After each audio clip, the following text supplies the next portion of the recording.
interpreted according to the principle of expressum fecit cessare tacitum, which means that when there is an express mention of certain things, then anything not mentioned is excluded. In this particular regard, applying the same proposition, which has also been held in the apex court by the apex court in Union of India versus Tulsi Ram Patel, that in India in itself is a given and is clear in expression. CCR is not correct in going ahead and interpreting this turnover as something that is outside India. Your leadership, we can also. Just 1 second. I thought Tulsi Ram Patel has something to do with civil servants and their agitations and things like that. How do you bring that analogy in a competition context? Indeed, Your Lordship, the Tulsi Ram Patel case, the analogy, the rationale which we are looking for in this particular case is how the interpretation of statute happens. In this regard, Tulsi Ram Patel case has specifically talked about when the legislature is clear and plain in its language about how certain things are need to be interpreted, there is no need to go ahead and include things which have not been mentioned before. Right. But for all interpretation, the context is important, isn't it? It is Indeed, not really the context. My learned brother is right, because Tulsi Ram Patel was a service matter. That was entirely a different proposition. The context was entirely different. Indeed, Your Lordship, this interpretation is also going to be examined with the test of local nexus, which the council is going to be explaining next. And then Good. In another case of RBI versus Peerless General Insurance Investment, they talked about that both text and context are important. In this regard, we cannot exclude the word in India, which is already given in this particular act itself, or even in the de minimis clause itself. Your Lordship, this interpretation also aligns with the interpretation in international practices, where the House of Lords in European Court of Justice also has held that when words are clear and direct, it should be interpreted right like that. It is submitted that test of local nexus, which is important for finding that whether the turnover has some relation with the turnover which arises for notifying the for calculating the thresholds. De minimis clause includes the local nexus test, and hence they have specified different threshold limit. They have specified that 1,000 crores is going to be the turnover in India, and they have specified in section 5A, they have specified different threshold for outside India. Local nexus is a relation between the transaction and the jurisdiction. The turnover which arises outside rural area of brilliant specialties has no relation with the local market which exists inside the territory of rural area. The CCR itself has recognized the local nexus principle in its various orders. First of order being Nestle order, where they say that the subsidiaries which don't have local effect in the Indian market needs not to be considered while we are calculating turnover, because it does not go ahead and affect their strength in the local market or in the relevant market in which we are trying to identify the appreciable adverse impact, or because of what, like section 6, to make it notifiable under the Competition Act. The same view has been held by CCR in Titan order also. The international recommendation, which is given by ICN in 2002, also clearly talks about that transactions must have an appropriate nexus with the territory concerned. In this regard, building specialties has all its operation entirely outside the territory of rural area, and this has been given in the last page of MOOT proposition, where they have attached the annexer that all the operations are completely outside rural area. And this, applying the same logic, there has been no relation with the local market of rural area in itself. And it is also noted that why we need to include the international recommended practice. In this regard, CCR has accepted that ICN recommendations, which are in nature of guidelines to be adopted by must be adopted by each jurisdiction. in consonance with their law. And they have incorporated this test of local nexus also while framing the de minimis clause, or also while looking at as to how they calculate turnover. In this instant case, there was no local nexus with the relevant market, and hence the turnover of brilliant specialties need not to be included while calculating the turnovers. Hence, the turnover never exceeded the 1,000 crore thresholds, and the ROARC did not need to notify of its acquisition of brilliant. If your lordships has no further questions regarding issue 1, the council would seek permission to move to the issue 2. Have you examined this, that on the de minimis clause there is a judicial consensus or the judicial disagreements in whether within India or outside India, various jurisdictions? Have you examined it? Because you were asking us to apply some legal framework to find out in India, within India, turnover within India. All those interpretations you want us to be in your favor. Please tell us, have you examined, is there a judicial consensus on what you are trying to propound? Your Lordship, there has been no consensus, but we need to look at two things here. A, how CCR has been doing it throughout their practices, except for in all their orders, they have completely aligned with the principle that if the subsidiary is not within the territory or has no relation with the market itself, there won't be an impact arising in the first place.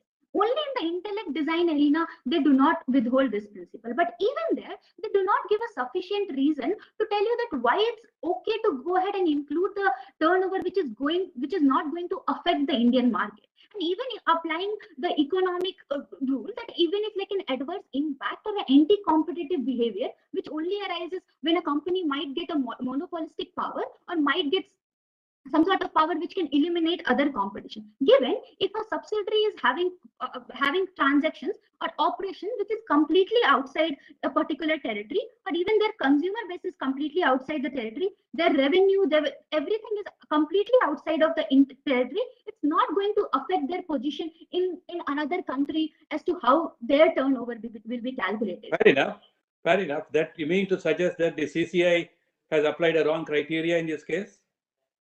Indeed, Your Lordship. So is it subjective or it based on objective criteria? It is based on. That's why I asked you the question, judicial consensus. Is there a judicial? Take your time. Yeah, let me put it the question other way. Is it a question of law or is it a question of fact? It is a question of law, Your Lordship. Question of law. Indeed, Your Lordship. Okay. Go ahead. Please go ahead. If your Lordship has no further question regarding issue 1, the council would seek permission to move to the second issue. Yeah, we can please question any time, but you can move on to the second issue. Yeah, you have to be mindful of the time also, so you can please go ahead. Much obliged, Your Lordship. It is submitted before this honorable court that ROARC did have a right to have been accompanied by their lawyer while the down raid and depositions were being conducted, as ROARC did have a right to lawyer, and not allowing that lawyer has led to violation of principle of audi alteram partem.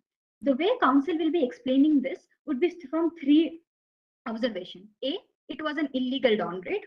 B, why the lawyer's right cannot be infringed upon in this instant case. And thirdly, why in this instant case, given the context and circumstances, there has been a violation of natural justice.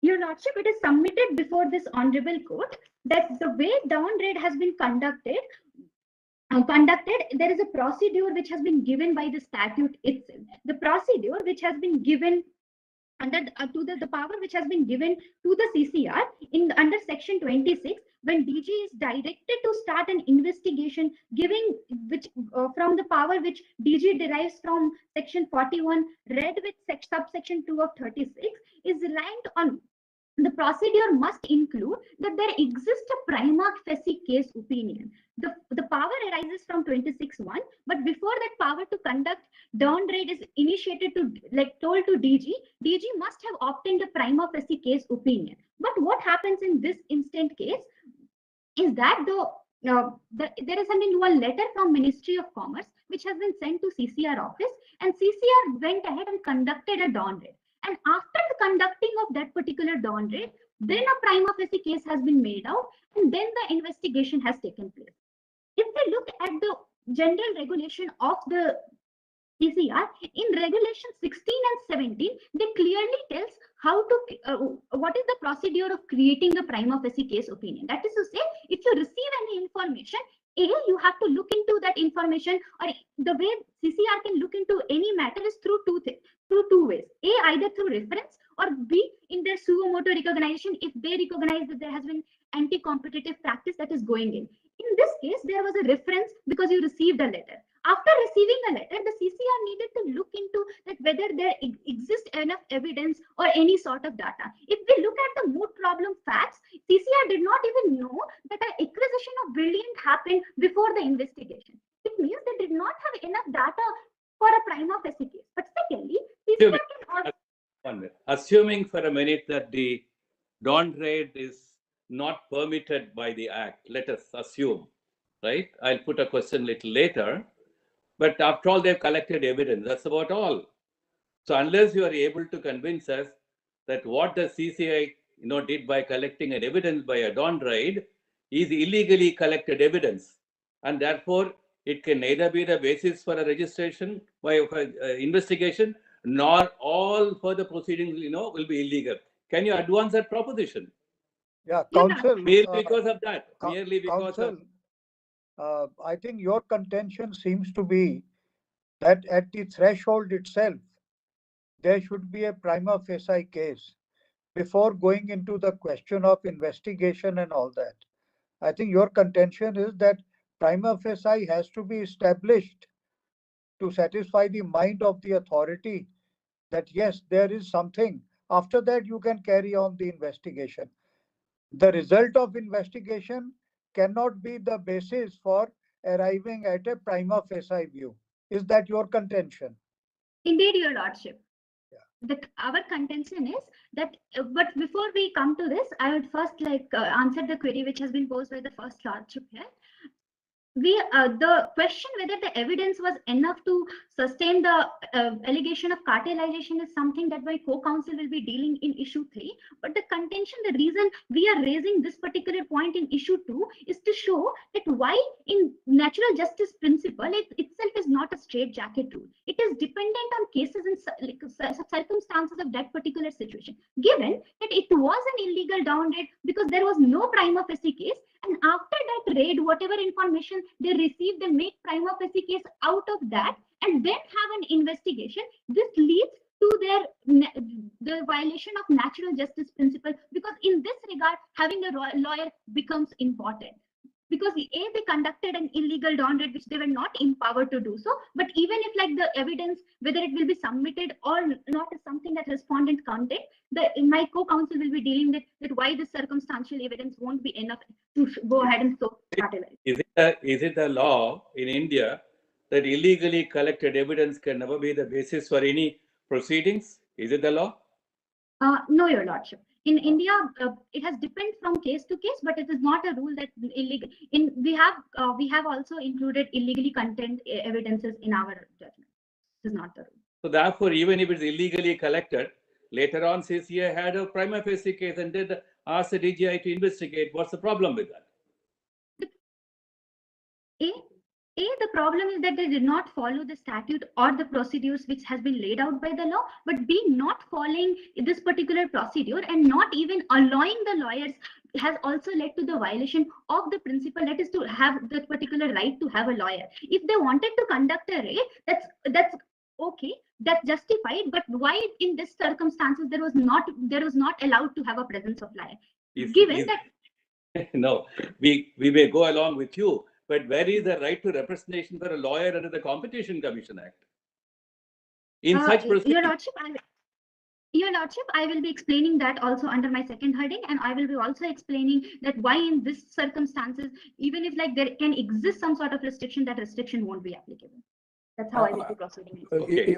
You also have to answer one more question: whether ADI alter pattern will be applicable to investigation or inquiry. Investigation, ADI alter pattern will be useful. Natural justice principle will be applicable in investigation stages or inquiry stages. Your Lordship, you can refer to labor law also, inquiry or various inquiries in various statutory various statutes. Your Lordship, it depends on this. Answering the earlier questions, you could come to that conveniently. Okay. You can combine questions and answer. Yeah, yes. So No that problem. you will not be perturbed. Okay, fine.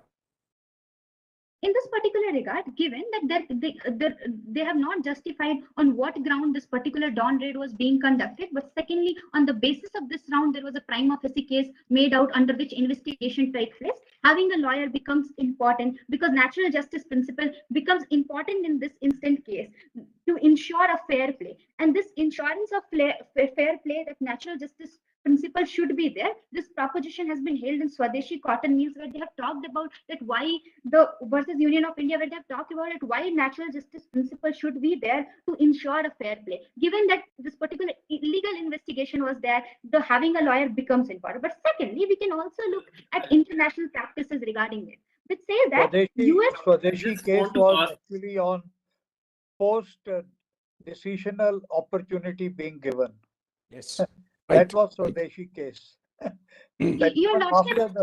So I just want to ask one question. Is suppose it was a legally sanctioned raid after 26/1, it was a legally sanctioned raid. So in this in such a scenario, was a presence of lawyer, if the lawyers was denied at the time of investigation or at the time of disposition, was it illegal? It was regulation 46A, which has been given by CCR, allowed them a discretionary power whether to allow lawyers or not allow. This discretionary power is given to DG, but this discretionary power need to be exercised given the circumstances of the case. Because the reasoning which CCR has always given is that it can harm the investigative process. Given that in this particular regulation 46A, it says that the lawyers shall stand at a certain distance, shall not be allowed to speak. There is no reason for them to not allow. But secondly, coming to the second contention which your lordships had asked me about, this being the case, natural justice being the case which applied after post inquiry, we need to look at the nature of investigation and whether the right of advocate arises there or not. In section 30 of Advocates Act, it says that advocates do have a right to come under any person, to represent any person in front of legally authorized people who are legally authorized to take evidences. In Kothari case, also they go ahead and held that a lawyer can go ahead and practice against anyone. That is counsel. That is what? Inquiry. Any judicial proceedings, not investigation. So the issue is not the lawyer's right to appear. Issue is the party's entitlement that lawyers can be present. Yeah, that's all.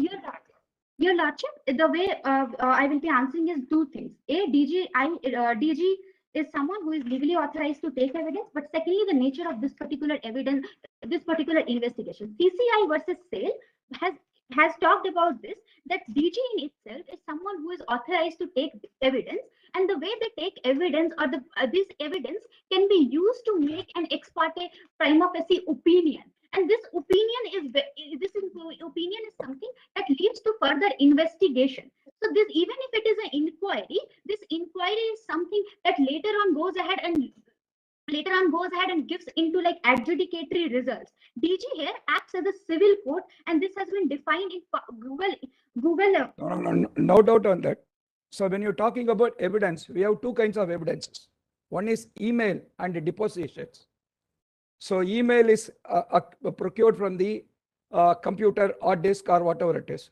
But depositions, the facts are clearly saying before the lawyers could come.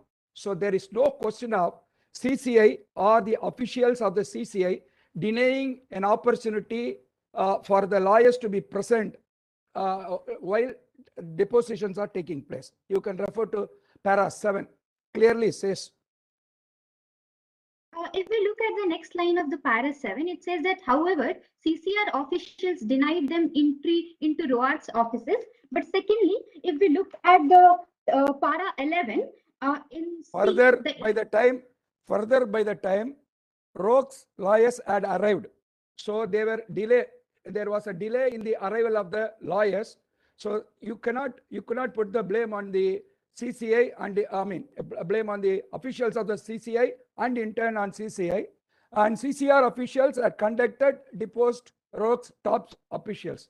So depositions have been got before the lawyers could arrive. Therefore, forget about that, and you can talk only about emails procured without the second evidence. Don't club both the evidences. Your Lordship, please refer to fact number 11 of the MOOT proposition, in which they have made some observation. And in the observation C, they talk about CCR did not err by conducting depositions in the absence of Roar's lawyers. But 7, upon the receiving DG's report. So 7 is raid, 11 is investigation. 10 and 11 is investigation. 7 is raid. We are talking about raid. Don't confuse between raid and investigation. Raid by the officials authorized by the CCI, and investigation by the direction of the CCI to the DG statutory investigation. This, Your Lordship, this investigation was also relied on the information which they received from the raid. But even if Your Lordship did not agree with this submission, No. CCI... We are raising a question. It's not the question of agreeing or disagreeing. We are seeking your clarification. You have to help us to help you. That's all. Your Lordship, these observations were also dependent on whatever information they have got through this illegal dawn raid. But secondly, even if they could have waited for like Roar's lawyers to come in this particular instance, they conducted the dawn raid and they did not allow them into that entry. And here, the power of DG, to understand the power of DG, which is given in Google INC versus CCI, becomes important. The powers of DG during such investigation are not just like a police officer. See, it is much more refer wider to than that. Refer to para 11 for ad ultram patent. That's all. Your time is up. You can sum up whatever it is. Upon receiving the DG's report and upon hearing the submissions of the parties, so ad ultram patent is totally satisfied. CCR decided to pass an order after giving ample time. They were not condemned before being heard. So 11 clearly says the CCR clearly gave opportunities, and the investigation stages, I don't think any law says that opportunity should be given. Inquiry stage it should be given, not at the investigation stage. Your Lordship, given that the inquiry which DG takes is something that is taken by oath, it is admissible as... DG does only investigation. Inquiry is done by the CCR. And after that only we are going for a tribunal. You have come before us. Your Lordship, the power to conduct depositions is something that is taken on oath. Point taken. You can go ahead, please. Point taken. Yeah. The power to conduct deposition is taken on oath. Given that this is something that is taken on oath, it becomes admissible as an evidence. And that's why this particular inquiry is not just something that's a preliminary inquiry. It also affects the investigative process, because it is tantamount to commencement of trial and inquiry on the basis of an ex parte prima facie opinion. And this has been observed by the division bench of this court in the Google INC versus Competition Commission of India. Given that this inquiry is not just a preliminary inquiry, but a basis or a trial, commencement of a trial or inquiry in itself, there exists a right to lawyer. But secondly, the not having a lawyer has also led to this. Given that there already existed enough restriction which regulates the act of lawyer, there has been no rationale for CCR to not allow lawyer, even if the discretion existed. And thirdly, for this discretion to be exercised, we need to look at the circumstances in which this dawn raid happened. And hence, the Roar did have right to lawyer. But secondly, having regulation 46A in the place also shows that CCR or the statute recognizes that there exists a right to have a lawyer in the first place. And hence the council respectfully submits the second issue and requests your Lordship to allow my co-counsel to take over and deal with issue 2 and 3. Yes. 3 and 4. Much obliged, your Lordship. It was an honor arguing before this court.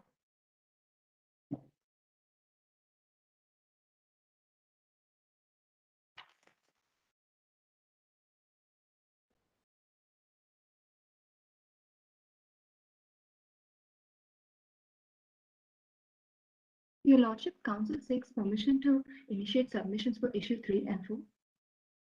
Please go ahead.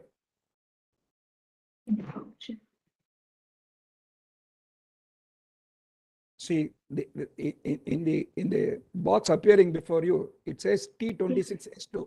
Since you are using the one laptop, so she must be S1 and you must be S2. For marking purposes, I'm seeking clear. Okay, fine. Go Yes, ahead. Your Lordship. I'm speaking to. Yes, go ahead. Sorry for the interruption. Your Lordship, under issue 3, it is submitted that CCR has wrongly penalized ROAS for cartelization on 3 grounds. Firstly, that only one party to a cartel cannot solely be held liable for cartelization.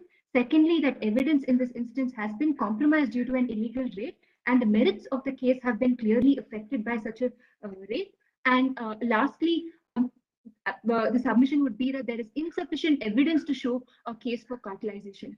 Under the first grounds of submission, Your Lordship, it is submitted that a violation of cartelization arises under Section 3. And under Section 3, there is and recognition of anti-competitive agreements. An agreement is not between just one party, and it has to be between multiple parties.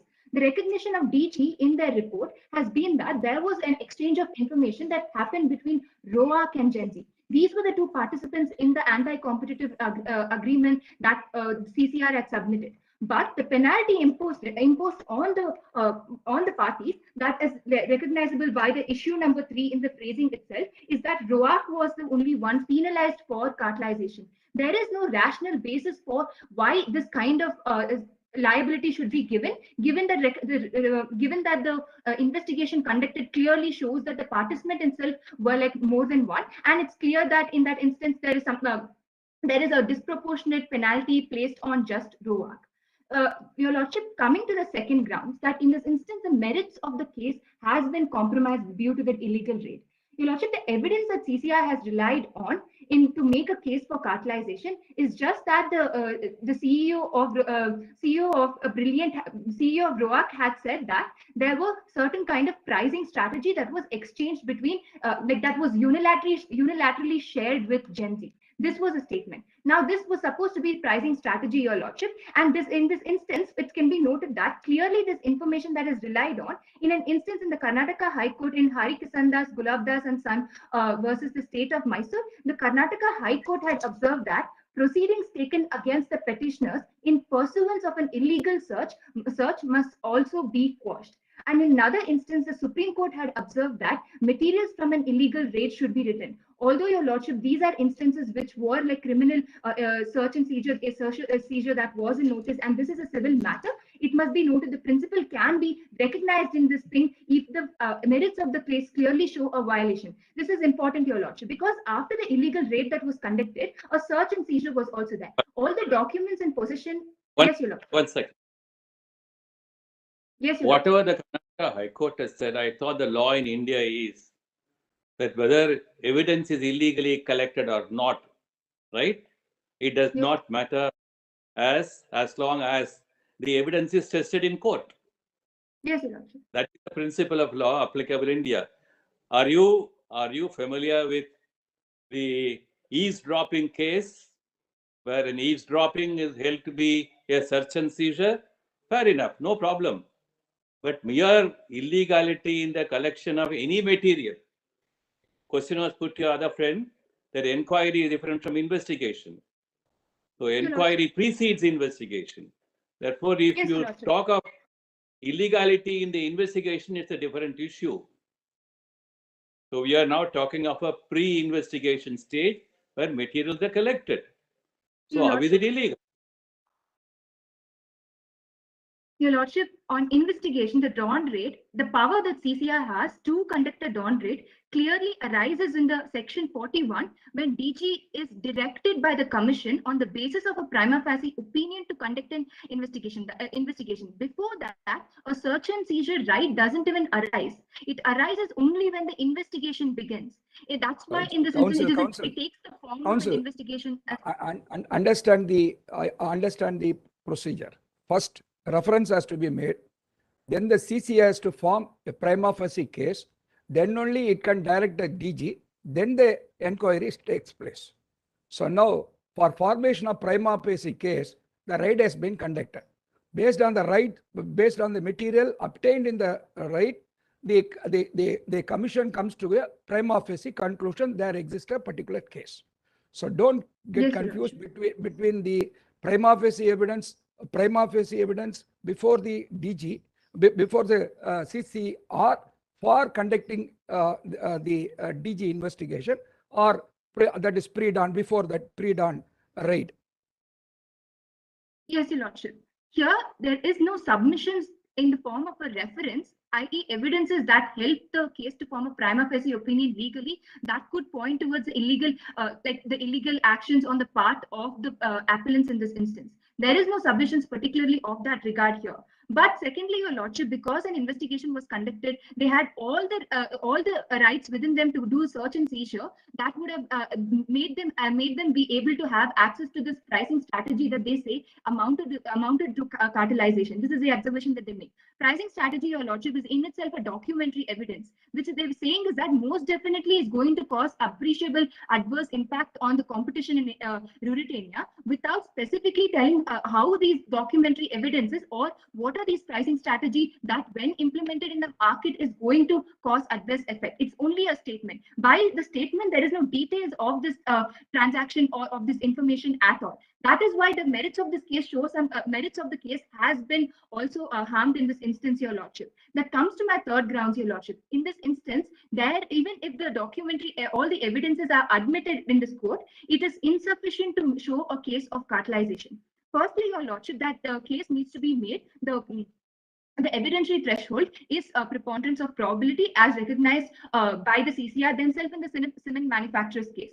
On preponderance of probability, the threshold has to be always in the context of subject matter involved. This was the opinion of the Supreme Court in state of Rajasthan and other versus Heem Singh. In the subject matter, when you look at what are the kind of evidences you require to make a cartelization case, you could just look into the practice of CCR themselves, which has been that exchange of information by themselves is not enough. You need an implementation of the information that when it takes the form of pricing information. This is the opinion that they've had in both Sugar Mills case and in one more case, Your Lordship, a flashlights case.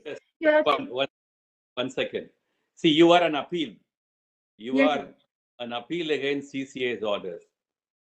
I suppose you know that one of the fundamental principles of an appeal is an order which is being appealed against, right? An order which has been appealed against must be shown to be wrong, not merely that it is not right. It may not be right, but it is shown to be wrong, right? Unless you show it to be wrong, an appellate court will not interfere. Therefore, these questions are being put to you. Tell us why the investigation ordered by CCI and subsequently on the basis of DG investigation, the conclusions drawn by it are illegal or wrong. Yes, Your Lordship. So you must satisfy us on the question.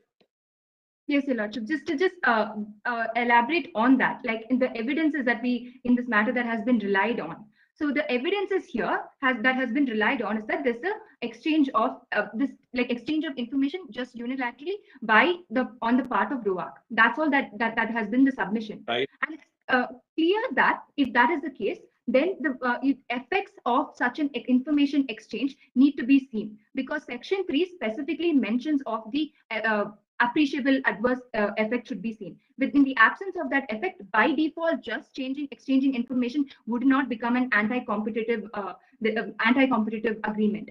That's why when you look into the 19 subclause 3, it specifically says you need instances that cause barriers to entry, that there needs to be your competitors are kicked out of the market, or there are some other things, benefits that arise out of it. These factors in this regard has not been recognized, Your Lordship. CCI has not seen how the exchange of information in this regard has led on to cause the negative consequences in the market.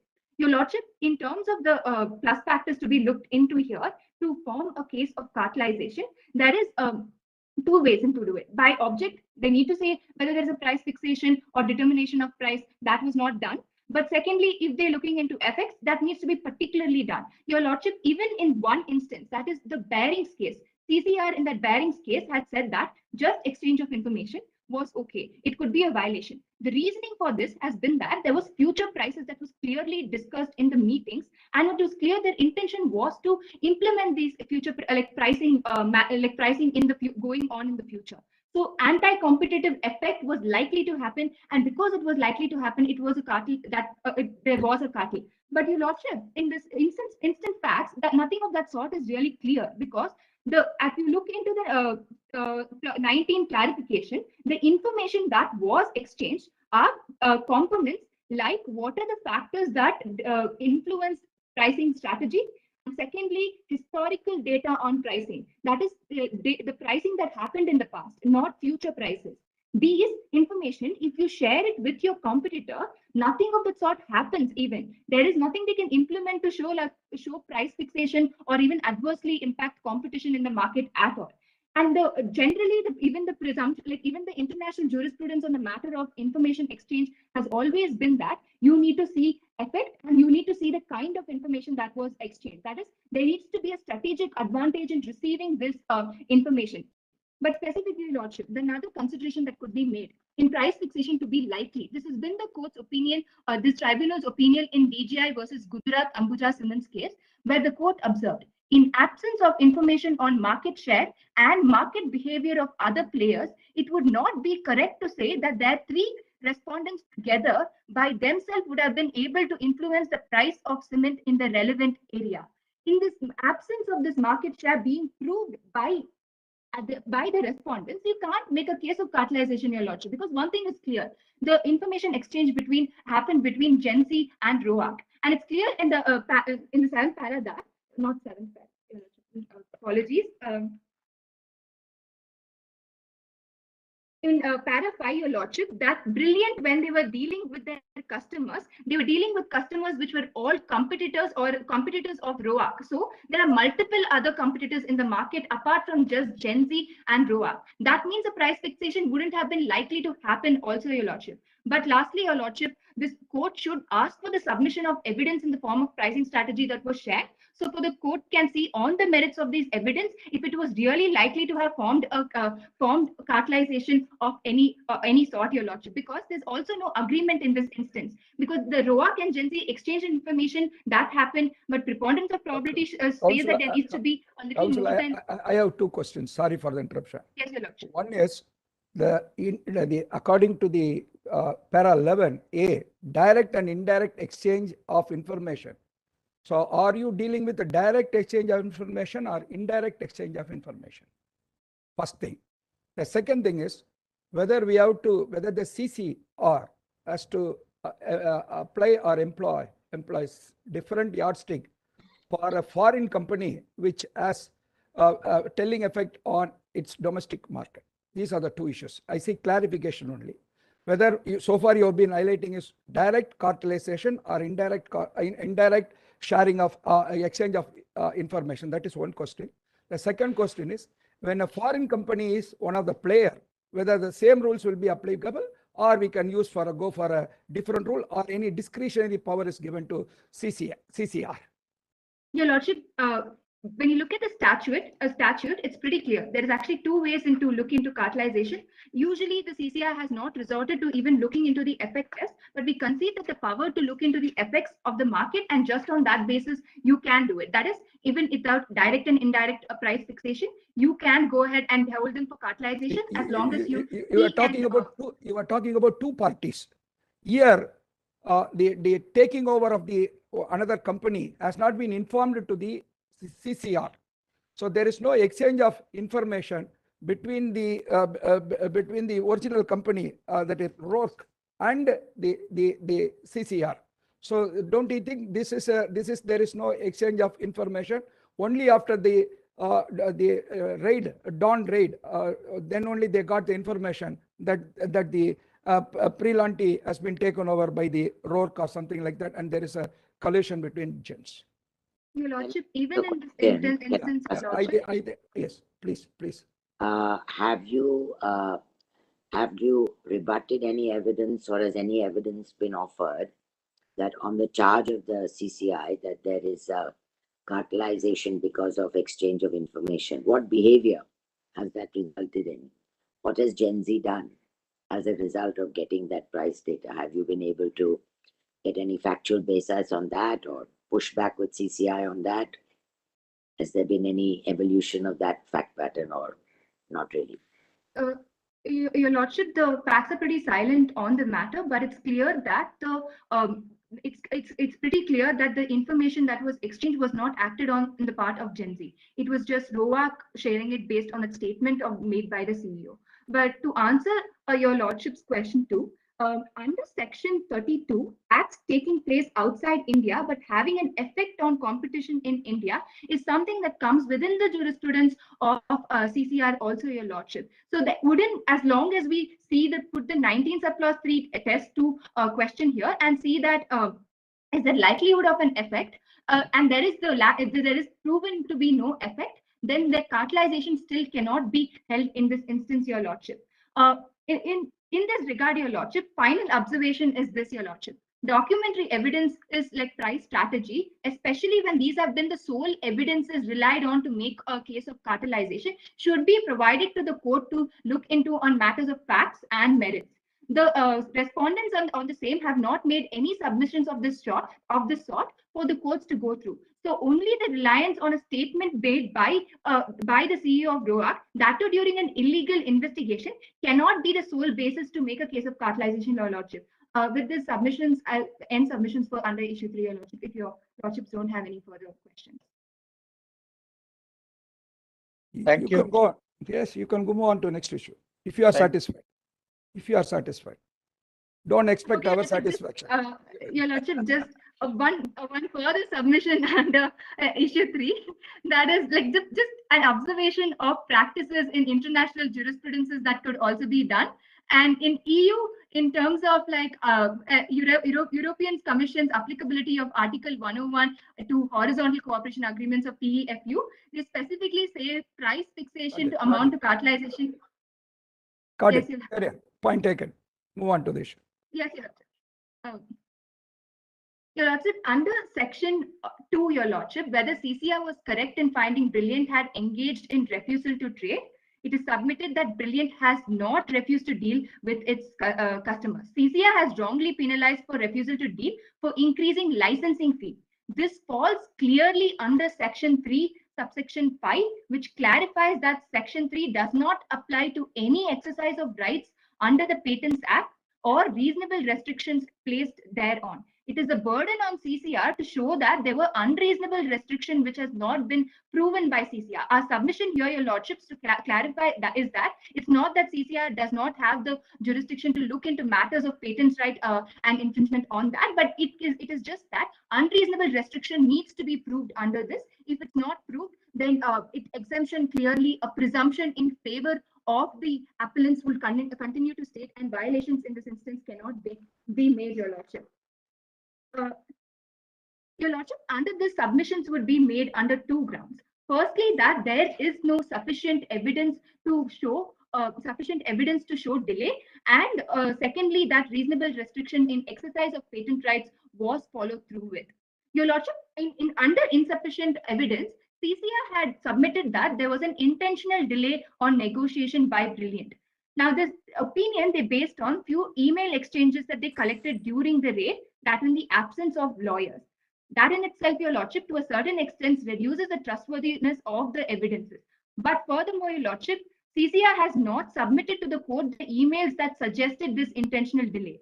Insofar as these are suggestions of the email, that is, subjective opinions of the CCR officials, we implore Your Lordships to interpret the mails on merit. This being a court that again decides on matters of facts, should look into whether this was an intentional delay or whether this could have, or there could have been a possibility that this was just like a reasonable delay that happened during business matters and exchanges, Your Lordship.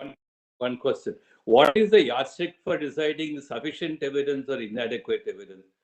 After all, in the course of investigation, collecting some piece of evidence, CCI finds, yes, there is a prima facie case made out. So is there any guideline under the Act or from any decided case law that this would constitute sufficient evidence and this would not?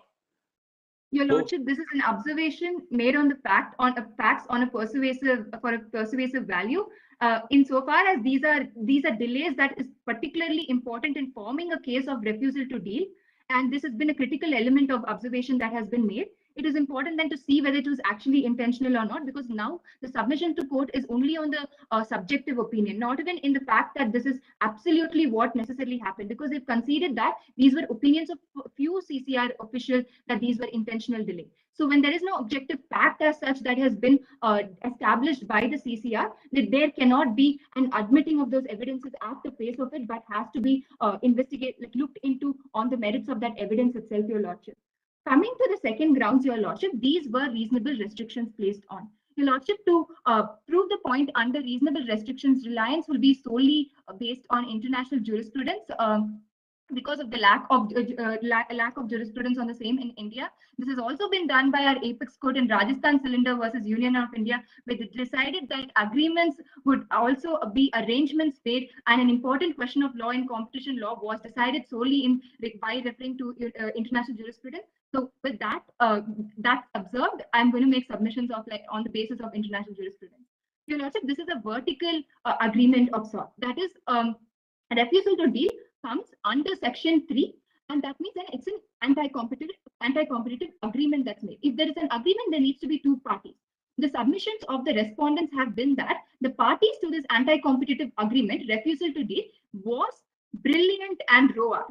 Your Lordship, they've submitted that clearly that ROAC has acquired Brilliant. On acquisition, they become one enterprise, Your Lordship. And if they are one enterprise, there can be no agreement between the same enterprise, Your Lordship. This is the principle of single economic entity that has been observed by the Copperwelt. And when you look at just the a definition clause of enterprise within the Competition Act also, they say enterprise includes all its subsidiaries. If there is just one party, then there is no agreement that could be established, Your Lordship.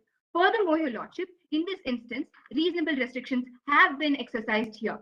That to see that the test that we have to apply to any vertical agreement, that is agreements between players in different levels of the market, here the supplier and the buyer, it has to be an effect test. There is no objective way to say this transaction by object is a violation. You have to look into the effect test. How can you say it is a single economic entity when they have only ROAC has only 9.55% of shares, according to the facts? According to the facts, only 9.5% share as in Gens. Your Lordship, the observation you're making, Your Lordship, the observation you're making is a relationship between ROAC and Gen Z. The submissions that we make is between, yes, Your Lordship. By looking into the effects of such, yes, Your Lordship, by looking into the effects of such a the unreasonable consideration. Your Lordship, in Board of Trade versus US, in terms of the considerations that should be taken, and when you're determining whether there is a likelihood of an unreasonable restriction placed, they say three things. Facts peculiar to the market in question needs to be looked into, and conditions before and after the agreement needs to be looked into, and the nature and effect of such an agreement. Under all these three things, the first observation for facts peculiar in this instance is that this is an oligopolistic market, Your Lordship. Under an oligopolistic market, Your Lordship, and reasonable restrictions. I'm sorry, Your Lordship, I'm just following through with the case. Carry on. Yes, Your Lordship. Yes, Your Lordship. In this instance, it needs to be noted that Brilliant had a 90% share of the market that they had. The value of the patent that they held over the course of the period in doing business significantly increased the value. If the value has been increased, there is also a profit motive incentive to raise the licensing fee, Your Lordship. And plus, is Your Lordship asking a question? No, I think how much time is left to? How much time is left to? You're still arguing on. I have 6 more minutes, Your Lordship. You're arguing on point 3 or you're gone to point 4? Point 4, Your Lordship. Good. Time is up. Oh, fine. Keep the time in mind. Okay. Yes, Your Lordship. In fact, Your Lordship, insofar as considered in this matter, a patent right has been exercised. The court in McGill had observed that exclusive right of reproduction forms part of the author's right, so that refusal to grant a license even if it is an act of an undertaking holding a dominant position, cannot in itself constitute an abuse of dominance or a whole abuse of dominance, Your Lordship. In this instance, dominance is also submitted by the CCR to not be the case, clearly coming under violation under Section 3, which would be an agreement, meaning there needs to be two parties, Your Lordship. Now, with that observation, Your Lordship, few factors in this case that needs to be looked into. There was an increasing of licensing fee, Your Lordship. This has been held by the court to have been unreasonable, the CCR to have been unreasonable, and an unreasonable restriction placed on that market. That's all the submission has been. Insofar as this is still accessible, a technology that they can still go ahead and buy, that meaning ROAC's competitors in the market, there would be no reason to say why this has been a technology that is denied to them. A 25% increase in licensing fee should be proved to be unreasonable for it to be a violative. In the case of Delaware in US, they said that a violation in terms of unreasonable restriction placed amounting to refusal to deal will only happen in instances that's like a 800% increase in licensing fee. We do not see such a disproportionate amount of hike in licensing fee made at all, Your Lordship. But Your Lordship, last observation in this regard on refusal to deal, Your Lordship.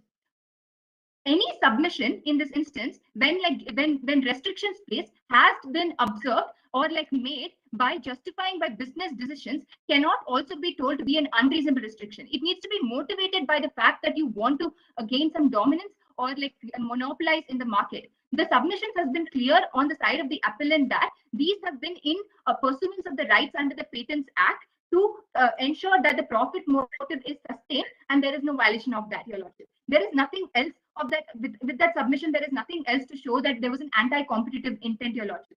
The intentional delay also, Your Lordship, on merits has to be proven. Without that, refusal to deal cannot be made out, Your Lordship. With that submission, counsel seeks permission to move on to prayer. No, but one fundamental question, you're trying to put all these submissions together. We are looking at a very different domain, namely manufacture of chips for the defense system and then use of artificial intelligence in defense applications. A very specialized market, right? Yes, indeed, Your Lordship. A narrow market. It's not a market like manufacturing automobiles or medicines and things like that. Therefore, the CCI may have some flexibility in looking at cartelization and the impact on a very specialized domain. So what's wrong with that? Your Lordship, with that observation, it would still amount to saying an observation that is an oligopolistic market, Your Lordship. Apart from that, there is nothing of the sort. And also in this note, Your Lordship, the Brilliant had this a patent on this. That means they came up with this technology. They patented, and the technology came to be because of that. And one of the actions on the part of Brilliant has been that they had licensed this technology to all the players in the chip manufacturing. There was no discrimination of any sort being made by them also. That is why a competition also was ensured. Now, when they're doing a 25% hike, also it's uniformly applicable to all the players. Again, the competition element of the market is not compromised upon. Everyone is on an equal field playing. So the technology that you're talking about, a very specialized field, to promote technological advancement in that area would be sustained in ensuring that the patent rights is respected while access to it on equitable grounds is available to all the players in the market, Your Lordship. Your Lordship, okay. Can I move on to say? Please go ahead. Go ahead. Therefore, in the light of issues raised, arguments advanced and authorities cited, it is humbly prayed that this honorable court may be pleased to quash the order of the CCR and declare that gun jumping proceedings was not warranted. CCR ought to have allowed the presence of lawyers during the dawn raid and deposition. ROAC is not liable for cartelization. Brilliant is not liable for refusal to deal. And or pass any other order, direction or relief that this honorable court might deem fit in the interest of justice, equity and good conscience. It was an honor arguing before your lordships. Very good. Thank you. The respondent, please. Am I perfectly audible and visible? Yes. Yes. Good afternoon, members of the tribunal. This is Counsel 1 for Team 30, who shall be arguing for the respondent side. Firstly, the counsel seeks permission to address the members as Your Honor. Yeah. Please carry on. Much obliged, Your Honor. This is an appeal under Section 53B of the Competition Act 2002, and the counsel shall be addressing issues 1 and 4 with respect to gun jumping accusations and refusal to deal, while his co-counsel shall be addressing issues 2 and 3, which deal with the non-allowance of lawyers within the offices of ROAC as well as cartelization. In case the judges are familiar with the facts of the case, the counsel shall proceed with his arguments. We have to give marks for knowledge of facts and other things. What are the facts which is advanced? It is advantageous to you. You can narrate and go ahead. Certainly, Your Honor. The counsel may state 3 facts which are quintessential for the counsel to for victory here. The first, that the refusal to deal was merely against the competitors, not against non-competitors, which shows that Brillant and ROAC both were in a position to supply that particular facility. The second, that as the Honorable Bench noticed as well, during the depositions, the counsels for ROAC had not reached there. Therefore, they were not denied of the same. And third, that ROAC's CEO owned a 9.5% share as well as an independent member seat within Gen Z, which, according to the circumstantial evidence, further supports the fact of cartelization. The counsel, with the judge's permission, will be moving forward while addressing the issues. The counsel shall be addressing issue 1 right now, which deals with gun jumping allegations against ROAC and Brillant. However, before proceeding in the same, the counsel would like to point out a few misclarifications within the arguments proposed by my learned opposing counsels. Your time for rebuttal. I think you have time for rebuttal. Most certainly, sir, we do. However, there were some flaws which we found. Your time will be taken up for that. That's just a caution. That's all. So during rebuttal, you can do it because that time is reserved for that. Now Certainly, you can. If there is any misrepresentation of facts, you can bring it to our notice. But anything else, I leave it to you. I leave it to you. Just a word of caution. That's all. Not an objection. Not whatever. Much obliged, Your Honor. The counsel simply stated that in Intellect Arena Design Limited, she herself stated that in the particular case, the Competition Commission interpreted in India to mean the values of goods and services irrespective of geographical specificities. They claimed that there is no rational nexus behind the decision. However, the present counsel will provide for a clarification as to why that line of reasoning was established, something that the second counsel agreed to as well.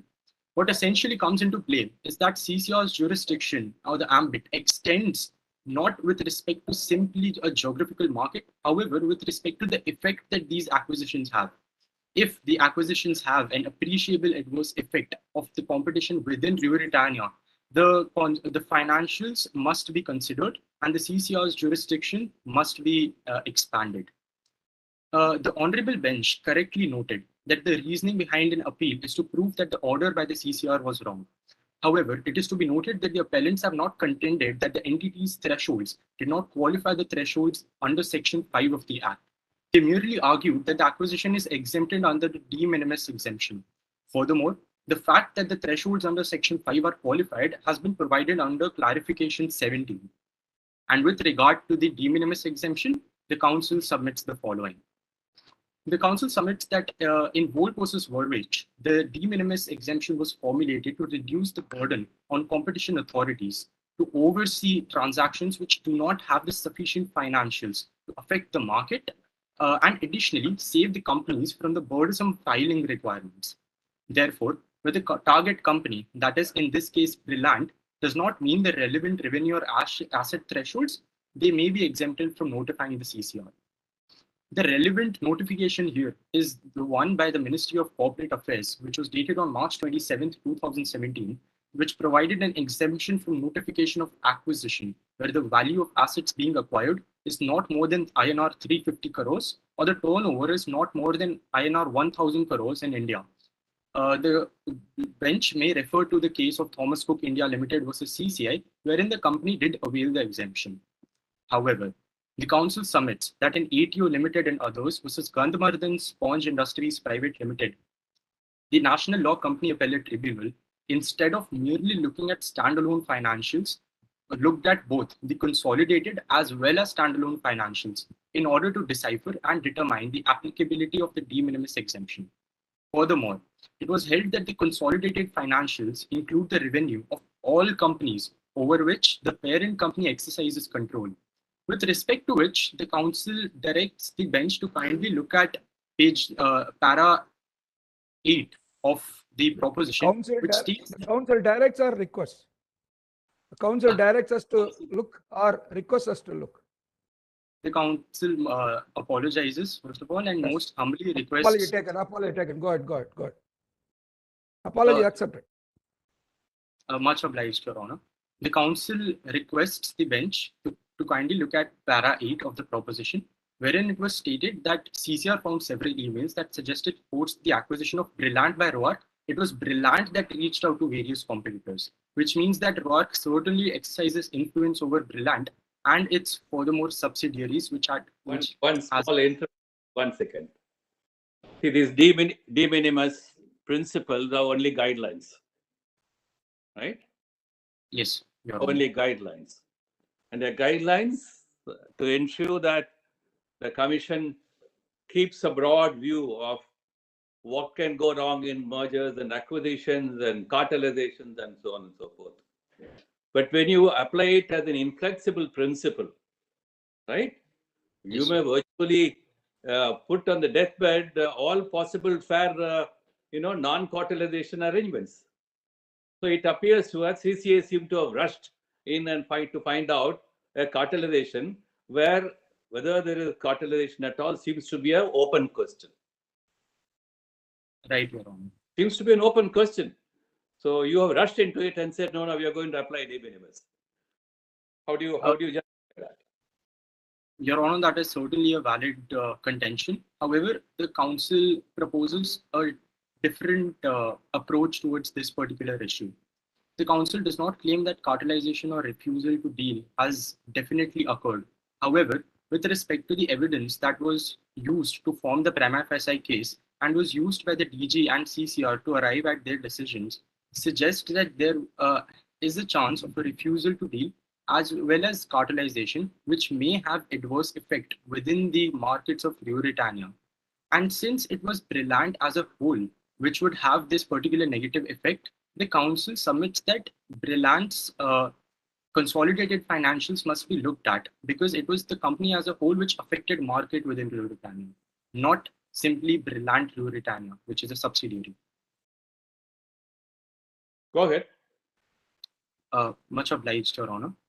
To continue with the arguments that the council was proposing, that it was held that consolidated financials include the revenue of all the companies over which parent company exercises control.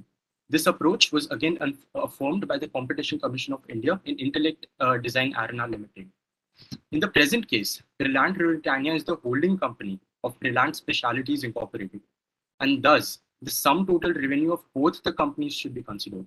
Additionally, the consolidated financials of Brillant Group, which include the revenue from both Brillant Ruritania and Brillant Specialities Incorporated, sums up to 1,080 crores, which is more than 1,000 crores as in the notification by the ministry, and thus it disqualifies the acquisition from the target exemption, making it liable under the Act, which is why the council submits that the consolidated financials of ROAR do not qualify for the de minimis exemption.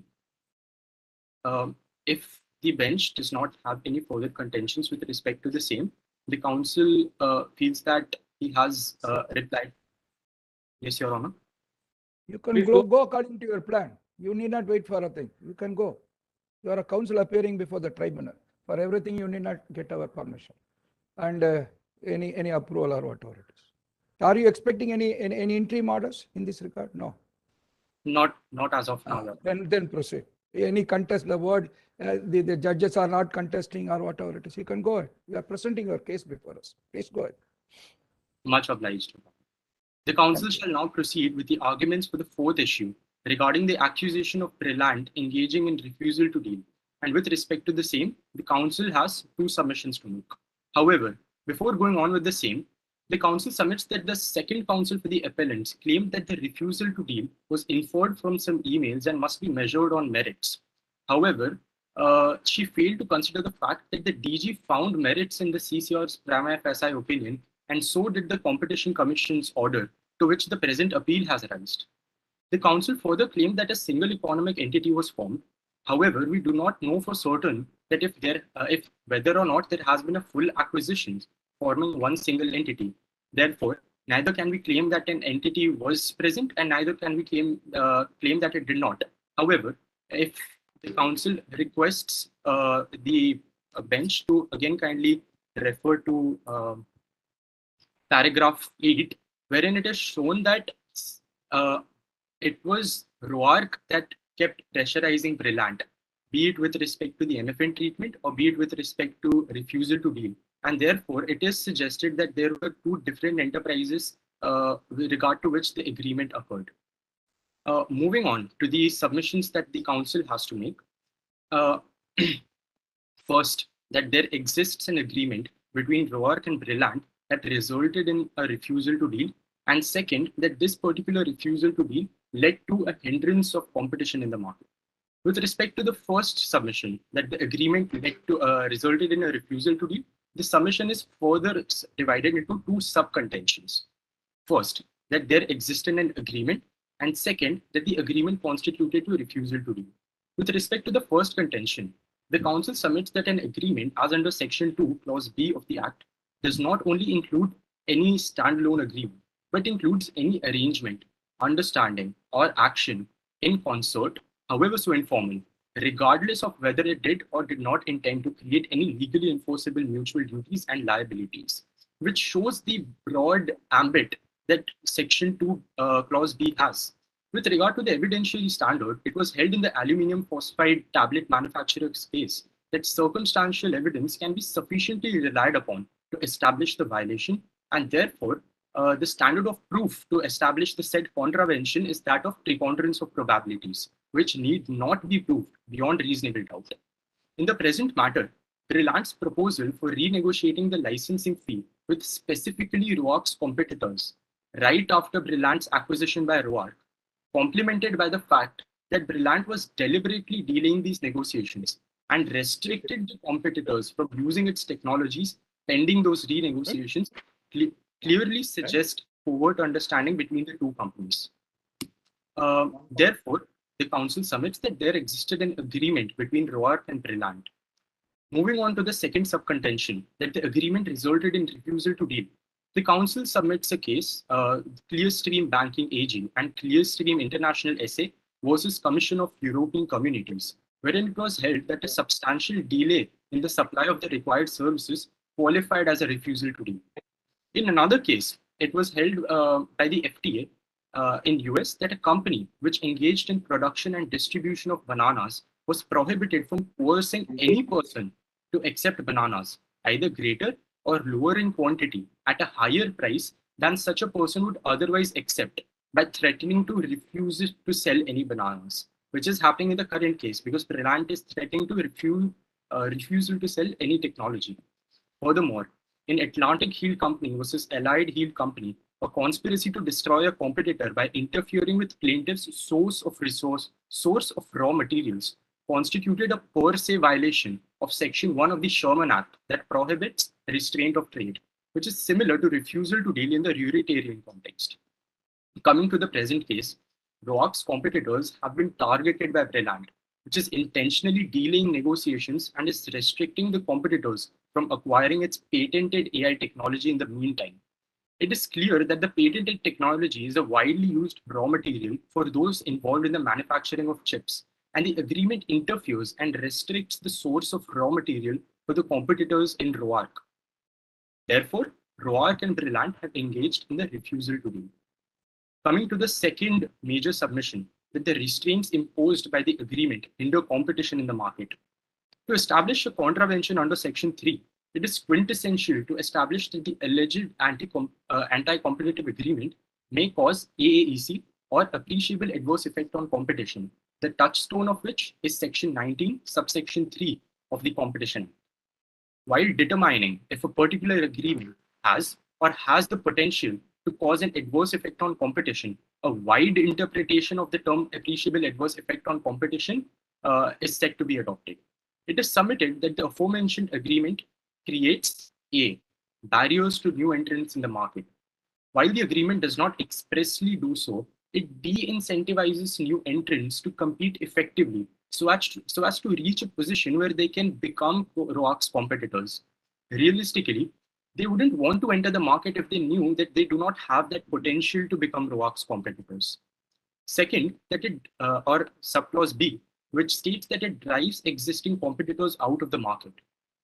In both India and in European Union, an abuse arises where refusal to deal is of such a kind as to drive any effective competition out of the market, without it being necessary to prove that all the competition had been eliminated. Moreover, once a firm voluntarily decides to supply, it must do so on terms at which competitors can effectively compete. In the present case, Brilant's patent and technology is not being supplied specifically to ROAC's competitors. And while the increase has been 25%, a sudden increase, not agreeing to which even the technology would not have been supplied, would effectively drive all the competitors out of market. Coming to subclause C, which states foreclosure of competition as an essential characteristic to be established for an anti-competitive agreement to cause AAEC. According to the doctrine of foreclosure, a vertical agreement per se forecloses competition, meaning that the foreclosure is presumed. One merely has to prove the willingness to forego short-term profits for long-term gains. In the present case, Brillant is foregoing its revenue by refusing to deal with the competitors for long-term gains, because if the competitors accept the increase in fee, it will certainly result in profits. But even if they do not, it will help ROAC capitalize on the buffer period of the competitors not employing Brillant's technology to acquire a monopoly in the market. D, that it causes harms to consumer.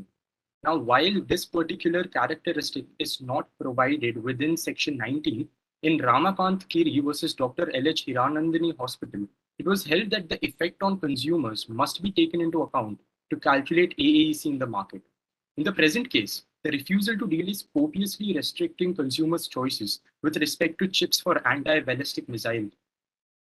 This may further lead to manipulation of customers by arbitrarily fixing prices, because ROAC will now have the autonomy to do so and will not have to worry about its competitors. Consumer or consumers? It is consumer or consumers? It Consumer is or consumer? Defense industry, consumer or consumers? I believe it is the consumers. How many consumers are there in defense ministry, the companies? It has not been specified, Your Honor, within the facts of the case. So only the official, I mean, state-run thing has made a complaint to the Rotanian government, and based on that only reference has been made. Am I right? That's what the fact sheet says. Certainly, Your Honor. However, the council believes that while the defense secretary might have the government as a major player, however, the facts say that there are. There is a lot of difference between a general consumer, by and large, majority of the people, a consumer with reference to any commodity is different, market commodity, and a consumer with reference to AA and especially for the defense purposes is different. So whether we have to take that into consideration, that is one question. The second one, according to your submission, there is no agreement, only there is an arrangement. This arrangement can be considered as an agreement.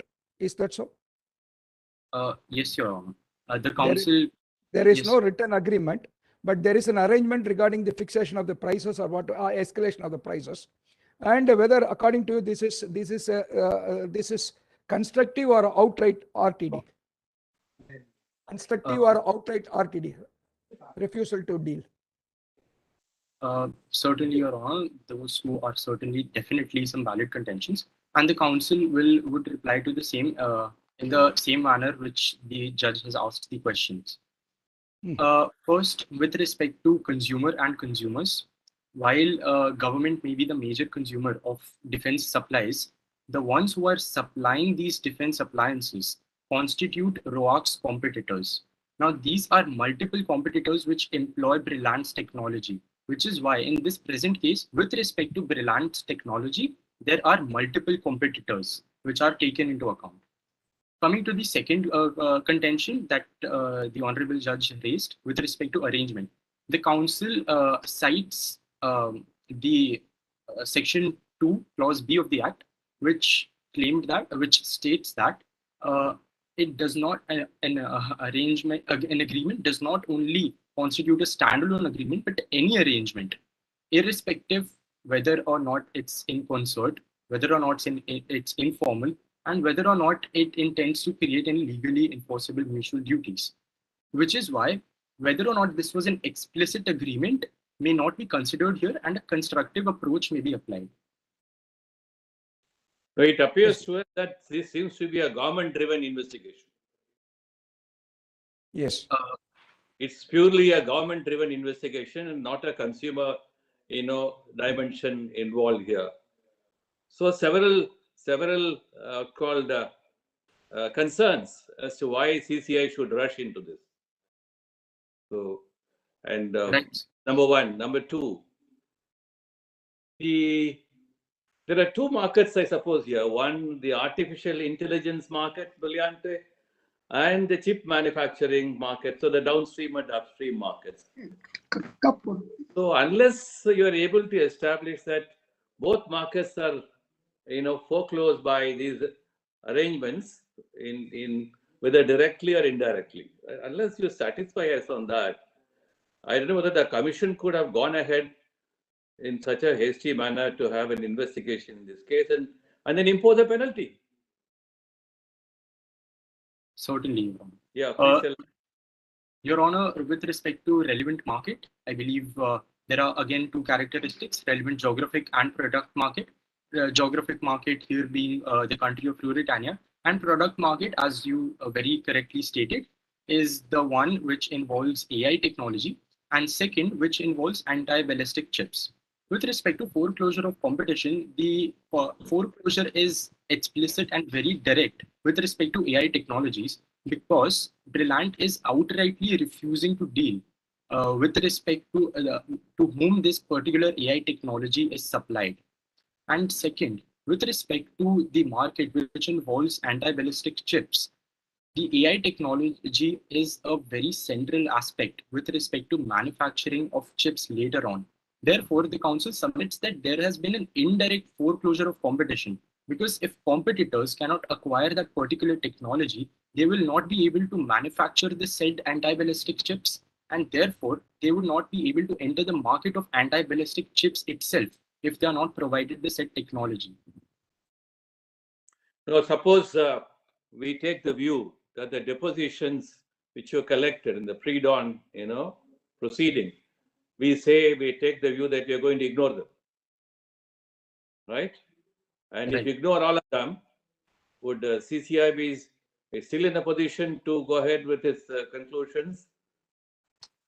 Your Honor, the council requires a clarification with respect to your question. Do you mean the depositions or the evidence during the hold on?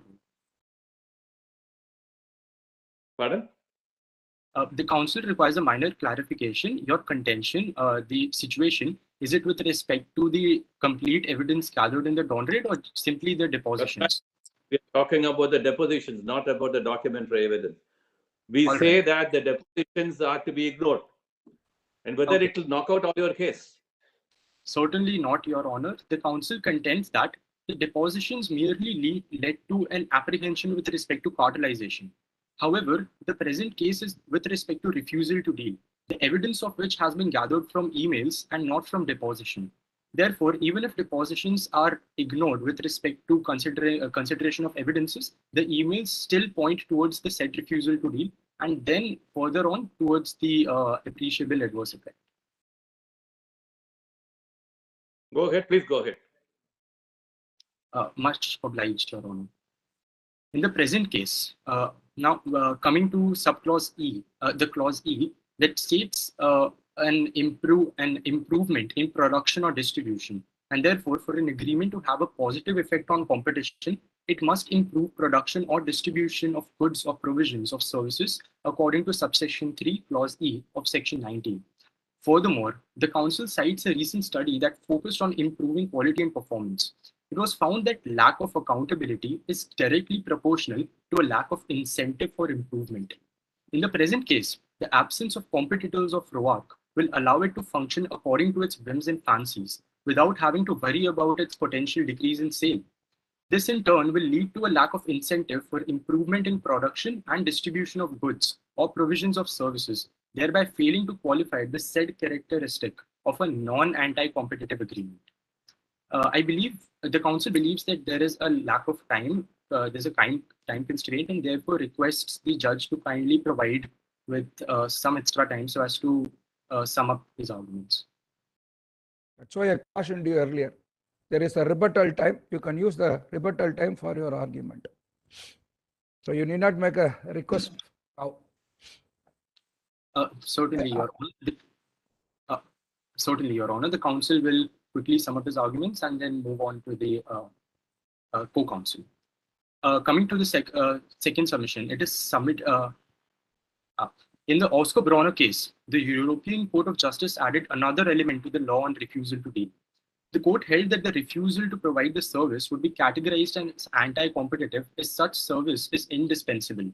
The position is similar in United States of America as well, where it has been established that a dominant undertaking cannot refuse to deal in providing access to an essential facility. It is submitted that the agreement between ROAC and Brillant satisfies all of the above stated elements. First, that Brillant controls and AI technology sought to be years ahead of other such technologies, which is employed by almost all chip manufacturers. This fact itself shows how essential the facility is.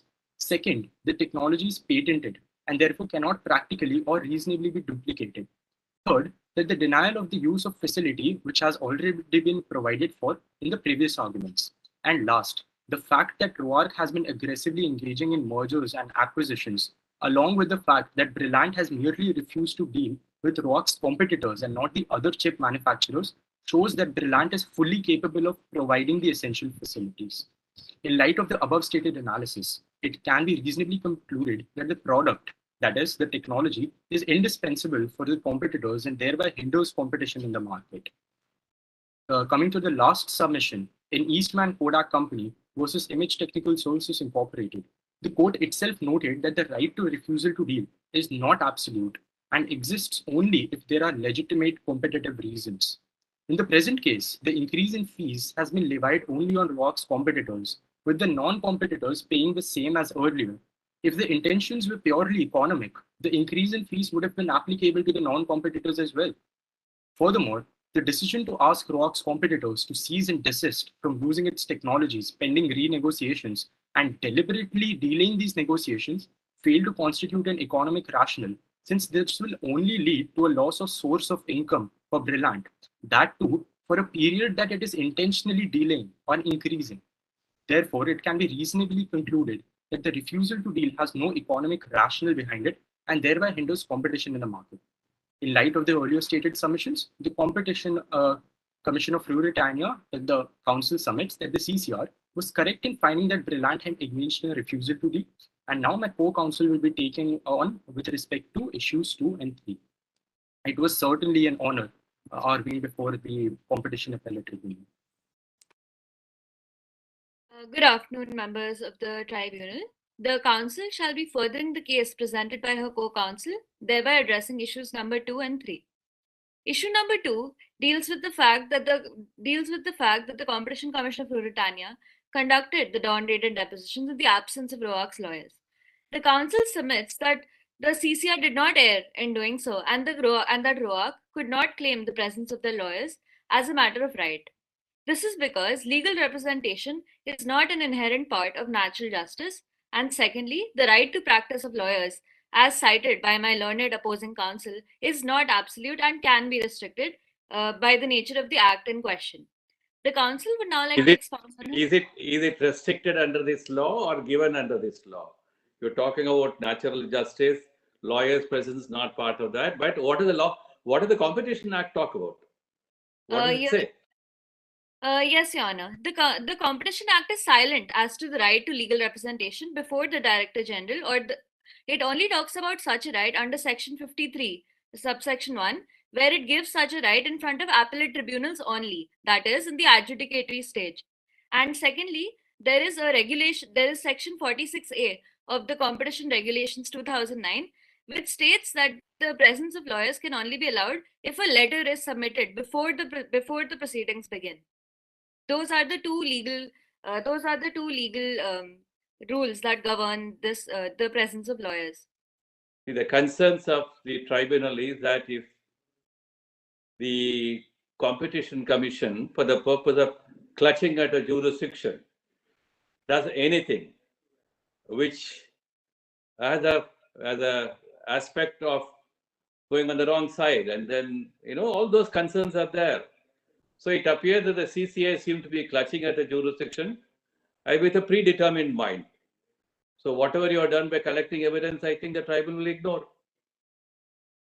Your Honor, the council would be making a case for the exclusion of the principles of natural justice in her first argument, and would like to request your permission for answering this question by way of her first argument.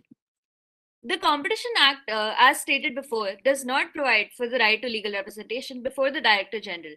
And while the Commission shall be guided by the principles of natural justice, as stated under Section 36(1), it is not an inevitable part. This has been held by the Division Bench of the Supreme Court. It stated that when the relevant act or statute is silent as to the right to legal representation, it cannot be claimed as a matter of right. The first principle of natural justice is odi alterum partem, which is no one shall be condemned unheard. Your Honor, there is no condemnation at this stage. It is a fact-finding exercise which does not negatively affect the rights and liabilities of ROAC. This is because the report of the Director General is not binding. My learned opposing counsel stated that the Director General has far-reaching powers. This is true. However, the report of the Director General is not binding, and this has been clarified by the court in the case of Saurabh Tiwari versus Competition Commission of India, wherein it was stated that the Competition Commission is free to come to its own conclusions, and the report is not binding.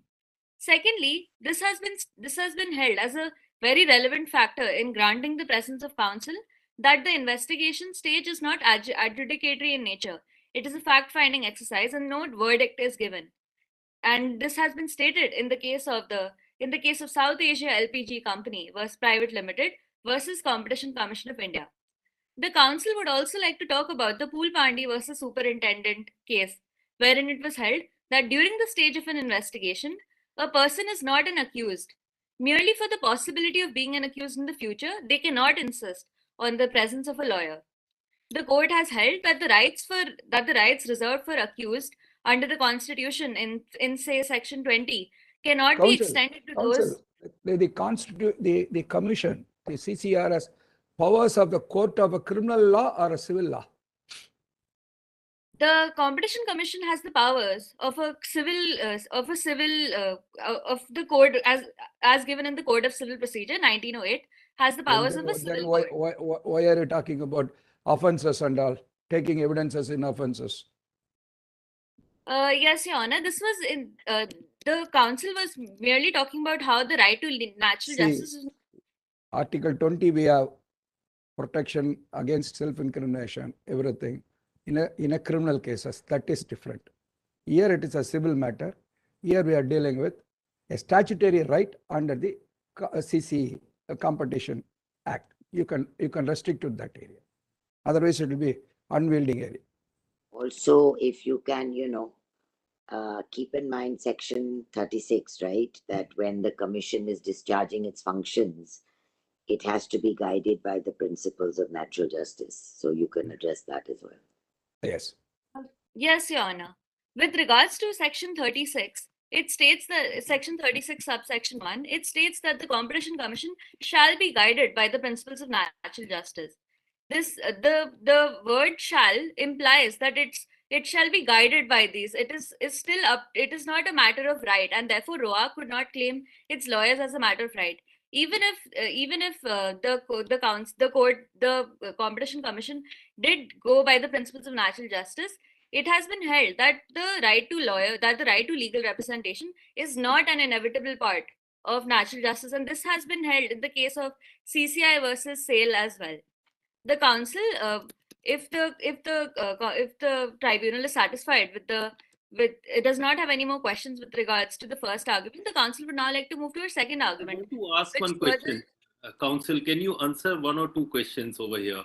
First thing, what was the need for CCI to go in for officers of CCI, not TG office, but officers of CCI to go for a dawn raid, and that too at 12 o'clock at midnight?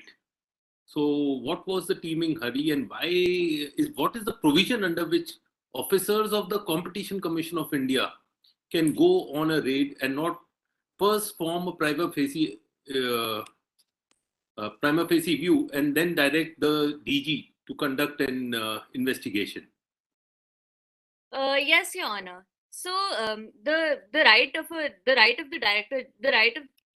conducting a dawn raid is given under Section 41, which states that the rights under 36 subsection 2 shall be followed. And secondly, with regards to the point that the raid was wholly illegal, the council would like to firstly request Your Honors to refer to paragraph 3 of the MOOT proposition, wherein the procedure is explained. It states that when the Competition Commission receives a reference from a statutory body or from a statutory body as given under Section 19, it can order the investigation and it can hold a prima facie opinion. A prima facie opinion must be distinguished from a prima facie order. A prima facie opinion is merely one which is assumed to be correct unless it is proven in the contrary. The investigation is taken so as to confirm whether the prima facie opinion, that is the opinion that is held, can be proven to be false, and then a prima facie order is passed. I hope that clarifies Your Honor's question. No, the anxiety of the tribunal is that CCI seem to be virtually putting itself in the place of the Director General and all other possible investigation procedures. You become a prosecutor, an investigator, a judge, and all rolled into one. So that's a concern. So Yes. the reason, I'll add the reason for the concern, any proceedings which potentially exposes a person to adverse consequences, right, would invite natural justice. So, Yes, Your Honor. applying the permissive theory of law, under what provisions of the Competition Act you are empowered to conduct the raid and also without following natural justice at 12 o'clock in the midnight? Yes, Your Honor. This is what the natural justice. You could have waited till 8 o'clock, office hours, 10 o'clock, 10 to 5, 11 o'clock to 12 o'clock to next day, the night, keeping all the people awake, all the officials. Is it not violation of human rights or against the principles of natural justice? And under what Yes, provisions of the Competition Act you are empowered to conduct the raid? You please answer that question directly. That is what yes, Your Honor. that is what my brother judge also wanted to know. I am hitting the nail on its head. That's all. Yes, Your Honor. So, firstly, Section 36, subsection 2 gives the Commission the right to conduct such a raid. Secondly, it is the element of surprise, which is what makes a raid what it is, which makes it a fact-finding exercise, wherein there is no option for the company to hide any incriminating files or tip off the cartels. And secondly, with regards to the fact that the raid was conducted by the CCR officials, if Your Honor may refer to clarification number 39, which states that the duly authorized officials of the CCR conducted the raid. The fact that they are duly authorized. Whether the CCR is authorized to authorize anyone except the DG, that is the question. Yes, Your Honor. So the Competition Commission itself has the right to conduct the raid. This has been given under Section 36, subsection 2. The Commission shall have for the if the Council may read out the section, Please, Your Honors. The Commission shall have, for the purposes of discharging its functions, the same power as vested in a civil court. While trying a suit, they can summon and enforce the attendance of any person and examine him on oath, which is what a deposition is, requiring the discovery and production. They could have summoned the officials. That's all. Where is the power to conduct pre-dawn raid? Your Honor, the raid can be, the Director General's powers of search and seizure are such that they require an element of surprise, and that's why the raid was conducted at 12 o'clock in the night. And with regards to this, they have been practiced numerous times. It was even followed in the JCB case. And while reading out section 36, subsection 2, it clearly states that the commission shall have the power to receive evidence on affidavit and summon and enforce the attendance of any person and examine him on oath. We put it to you that the powers of search and seizure cannot be by inference; they have to be conferred by law. Yes, Your Honor. With regards to the power of conducting a pre-dawn raid, there is no specific provision which talks about the exact timings of the raid. However, the motto of the Competition Commission must be taken into consideration, which is fair competition for the greater good. The greater good must be given precedence over the fact that a few employees will get when you're talking about the motive, that is where the problem arises. So I'll put it this way: the RARC is a foreign company, USA. It is taking the Brilliant and its subsidiary in India. So it has a chip industry. Only one consumer is in India, but there is only one consumer in India as per the para 6 of the fact sheet. Though there are many consumers are there around the world, whereas in India, I'm sorry, where in Rutania there is only one consumer. Therefore, the Rutania and other company subsidiaries, that is the Brillianti, after the merger, whether they can be called as a foreign company, and because of the foreign company, so the Indian the Rutanian state company right is affected. Because of that only, they gave a general order. That is what in 7 conduct prominent. That is what Rutanian Ministry of Commerce regarding alleged cartelization and anti-competition conducted by prominent players, and you are singled out only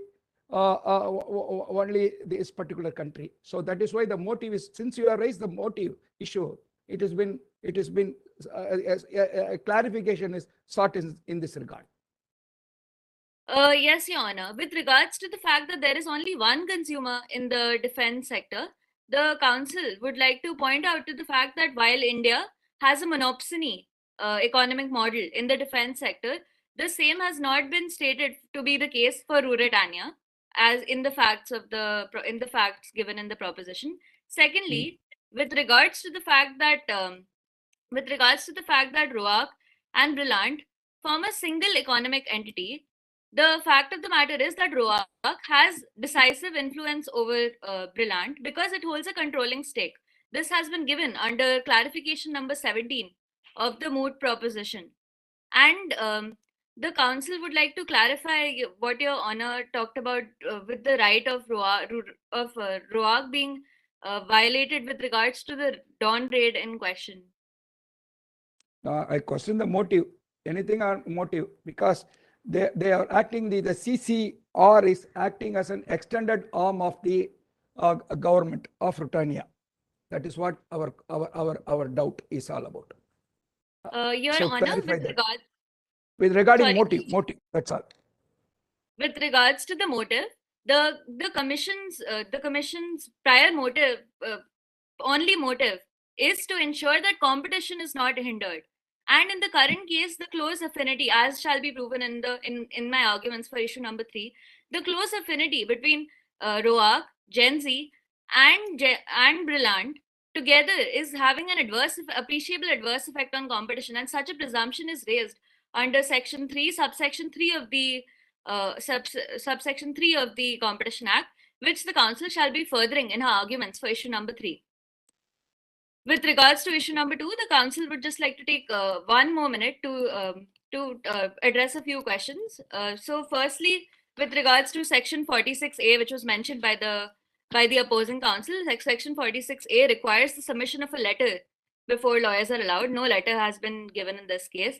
Secondly, the council urges Your Honors to consider the larger fears of allowing the lawyers to be present and conducting the raid at timely hours, not at 12 o'clock, because it could lead to the tipping off of cartels, which would lead to the hiding of incriminating files.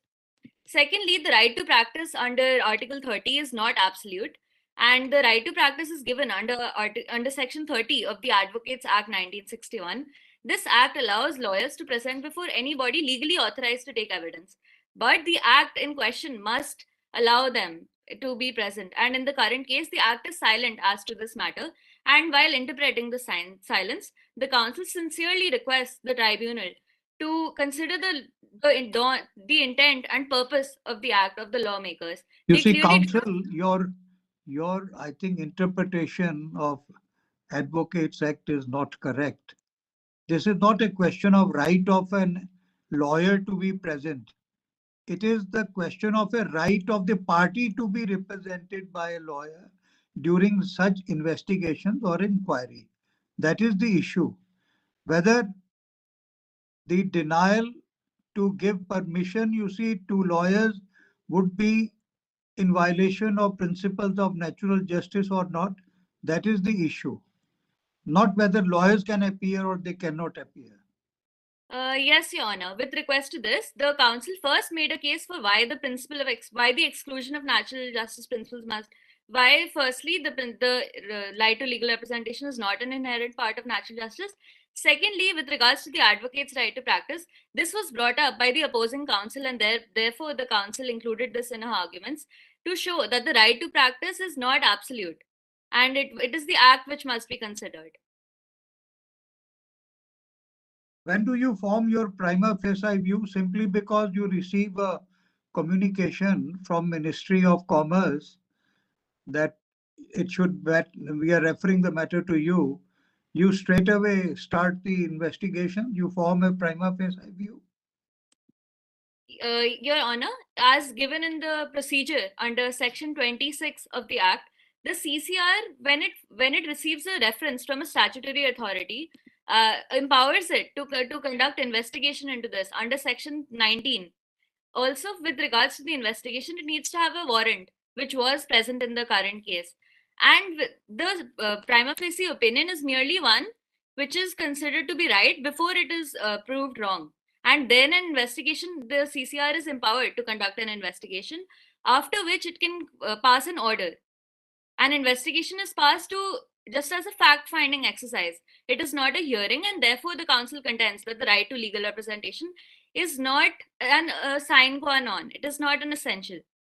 I think what Dr. Bhasin is saying is that before you rush to the raid at 12 o'clock at night, have you done anything as the CCI to gather any data independently of the complaint that you received from the government? And is there anything to support the fact that you applied your mind before you trotted into ROAC's premises? I think that's the point. Yes, Your Honor. With regards to this, it is under Section 26. Once a reference from a statutory authority is received, which is in the current case the Ministry of Commerce, it is still up to the director. It is still up to the Competition Commission's discretion to whether or not to act on it. It is only when the Competition Commission is of the opinion that there are perceived anti-competitive actions taking place, then it can choose to act on it. And in the current case, the facts do not mention this, but the reason that the Competition Commission acted in the first place was because it was of the opinion that the reference held some merit. So based on the facts, we have an apprehension for formation of prima facie case. You need evidence.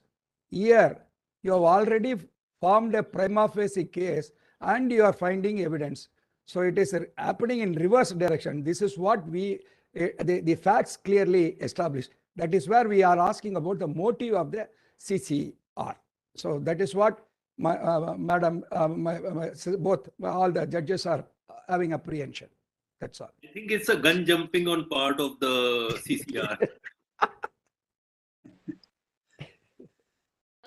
Your Honors, keeping in mind the negative effects of such competition, the Competition Commission does have to act on the basis of the seriousness of the matter, and it always has the discretion, and the fact that it acted clearly means that and the facts also state the council would like to urge your honors to refer to paragraph 3. When there are perceived anti-competitive actions, only then it chooses to act, and in the current case it acted, and the council will establish the appreciable adverse effect in her third argument if she could be given a 5-minute extension to move on to the third argument, please. The If you have council time, request. if you have time, you can go ahead. Yes, I Your leave it to Honor. the clerk, court clerks. The court clerks has the final say, and then we'll decide how much time you have. Time is up, I believe. That's what the court clerk says. Could Maybe, I Dr. Maybe the senior most person and a very graceful person, Dr. Lalit, will decide whether to give any time or not. I leave it to our chairman, senior most person. Yes, that's So how I I think in think. fairness, we give the time.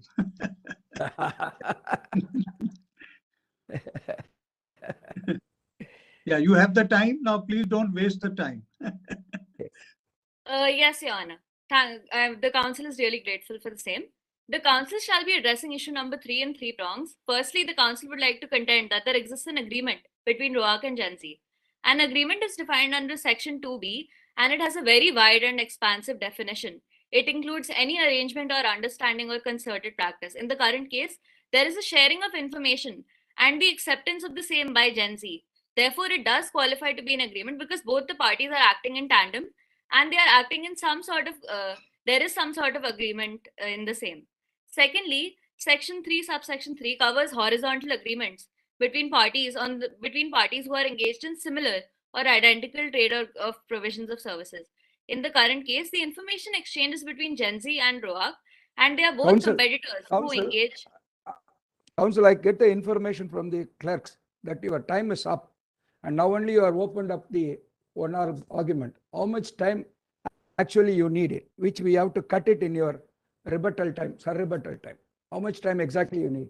Tell us, because you can't go on. The council would just need 1 more minute to talk about her last submission. The Fine. last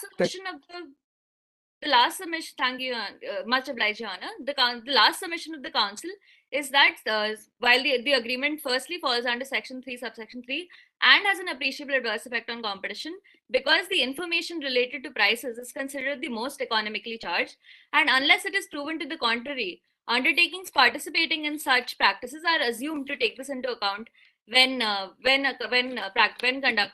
conducting themselves in the market. For this, the council would like to state 3 precedents: the Bearings case, the cement cartel case, and the Southeastern Railway case, where the court followed similar precedents. And secondly, there exists bouts of circumstantial evidence, which is firstly the intermingling of directorates, the MFN treatment which was being pressured to be provided, the fact that that ROAC had a 9.5% share, which made it have an incentive in the performing of the other company, and thereby reduced competition, because ROAC would not have as much of an incentive to innovate and perform in the market because it benefits when its competitor is doing well. And lastly, the fact that the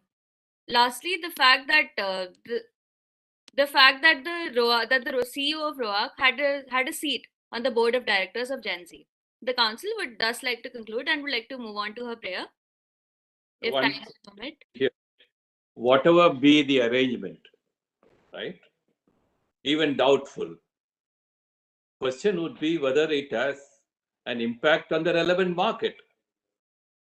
So it appears to us that CCI has not applied its mind to the relevant market question at all.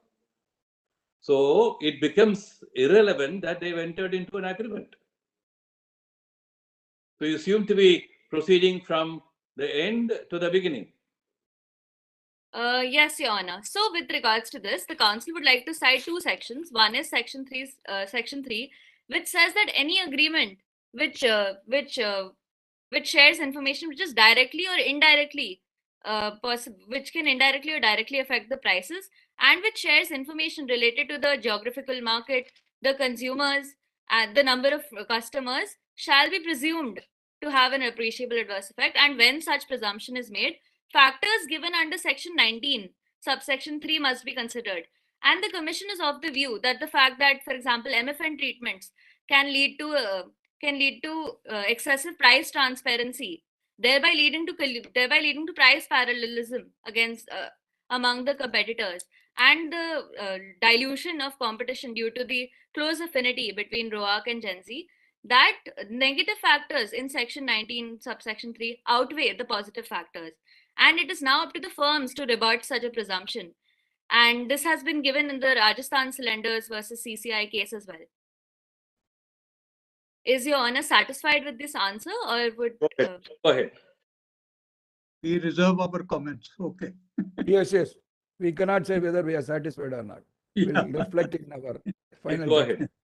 Thank you. No, our time is up. Thank you. Rebuttal. We'll go to the rebuttal. The Lordship Council seeks permission to initiate submissions for rebuttals to issue. Yes, yes. We have already given you the permission. You can go ahead. Don't waste time.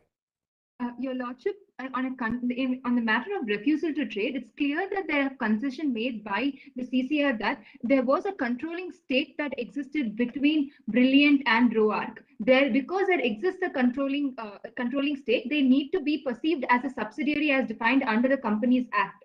And they come under the definition of enterprise under the Competition Act. And then in that case, and one enterprise, one entity cannot have an agreement with itself to form an anti-competitive agreements violation under Section 3, Your Lordship. The mistake made by the respondents in this instance is that they've made a case for refusal to deal based on a dominance in all the observations they made in international jurisprudence, where there is an absolute necessary for dominance. In Indian jurisprudence, there is no required for dominance, because that is why it comes under Section 3 and not under Section 4.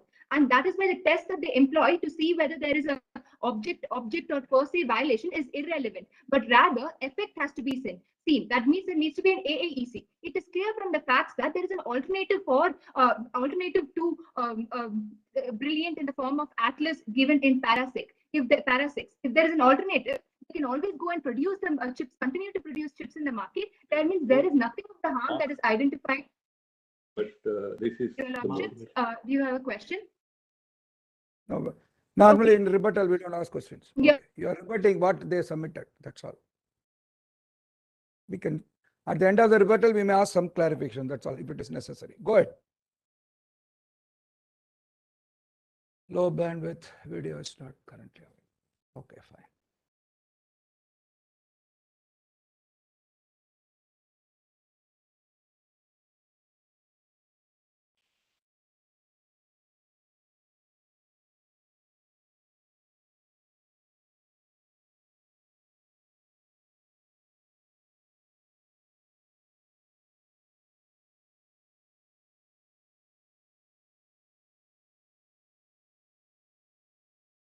Good. Yes.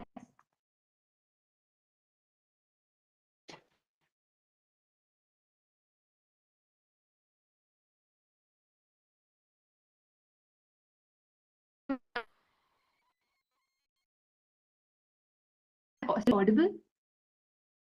Yes. Yes. Your Lordship, the submissions will start for 30 seconds.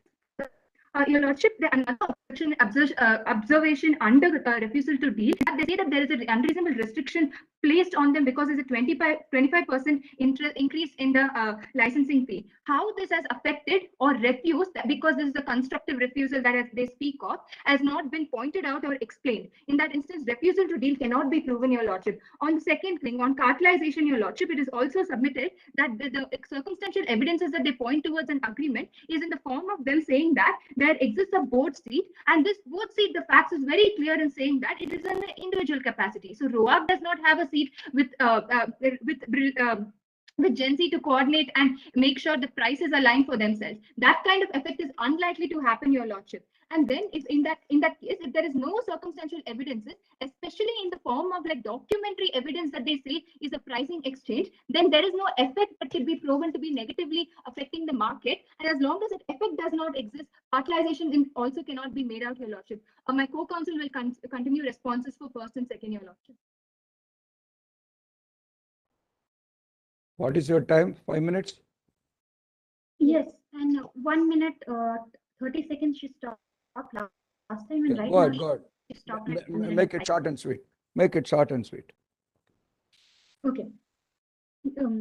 Your Lordship, the way respondents have argued is A, by telling you that thresholds has been fulfilled, and they refer to clarification of the MOOT para. If we look at the clarification, they talk about the threshold has been fulfilled for RUARC, but de minimis clause said that the company which is acquired, their threshold should have met. It means they have not submitted the correct information in the first place to claim that threshold has been fulfilled. But secondly, their reliance is like intellect design arena order. It's the order which CCI has given themselves. They cannot rely on their own like order. But secondly, even if they are relying on them, they need to give a reasoning as to why it was justified to do in the first place. And given that in previous orders, they have always said that subsidiaries which must have a local nexus will be included, and they don't prove local nexus. But thirdly, there arises a question of AEC. The way we look at this is a question of law, whether companies should go ahead and should notify CCR of its acquisition or not. The way we look into it is not by whether CCI thinks that this particular company, if acquires B company,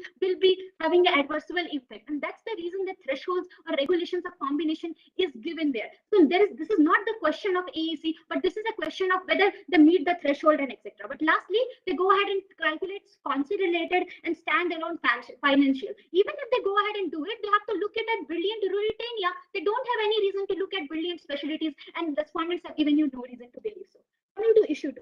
For issue 2, they tell you that natural justice principle do not exist because the statute is silent about it. The statute is not silent about it. It gives you regulation 46A, which talks about that you can have a lawyer, you may have the lawyer, and the discretion needs to be justified from their side. But secondly, they tell you, no, we have the power to conduct dawn raid under 36.2. If we read 36.2, it says that you will be the trial.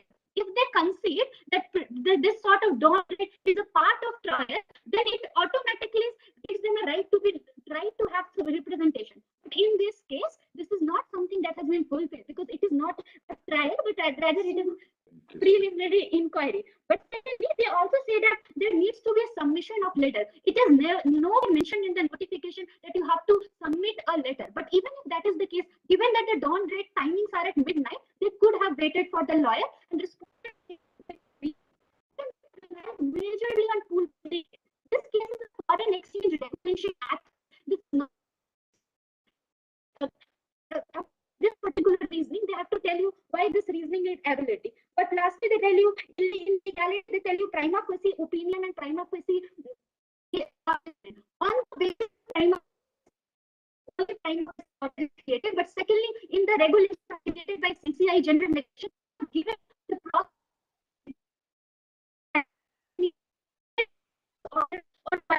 orders were not fulfilled. In this regard, they don't go ahead and do anything. But secondly, the facts are also silent. I think your time is up. Got the warrant from 1 hour 30 minutes is over. Thank you. Thank you. Thank you. Honor arguing before. Thank you. Shall the counsel for respondents proceed? Yes. With respect to issue 4, which is about refusal to deal, the other counsel claimed that we have to prove dominance and went on to state that it is within section 4, which is why it's not relevant to prove dominance in the present case. Moving on, she claimed that Atlas is an alternative to Brilliant. However, clarification 30 says otherwise. Atlas manufactures chips, not AI technologies, which is why it is an alternative to ROARC, not Brilliant. Furthermore, the council went on to state that we have used the 25% increase to show refusal to deal. However, that's not the only evidence considered. It is complemented by the cease and desist orders pending renegotiations, which are deliberately increased. And that is what has constituted a refusal to deal. The refusal to supply while negotiations are going on, not just the increase in price. With respect to the contentions raised about issue 1 and the regulation of combinations, they never argued that Brilliant did meet the thresholds, which is why we did not rebut it in our arguments. Furthermore, we never talked about AEC with respect to regulation. We merely showed that Brilliant is not exempted under the de minimis criteria. And furthermore, even if it is, in the case of Zomato, the Zomato Uber deal, the CCI did issue a show cause notice 6 months post the acquisition, despite the de minimis criteria being met.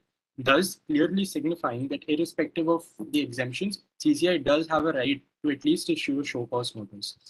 My co-counsel shall be furthering with respect to her issues. With respect to issues number 2 and 3, firstly, the learned opposing counsel stated that section 46A does not talk about the right to have a lawyer present. With regards to this, the counsel would like to read out section 46A, which states an advocate may accompany any person summoned by the DG before him, subject to the following conditions. The first being, the advocate shall not be allowed to accompany such a person unless a request in writing accompanied by a vakatlanama or a power of attorney is duly submitted to the DG prior to the commencement of the proceedings. Secondly, with regards to cartelization, the fact of the matter is that the exchange in prices does have an appreciable adverse effect on competition.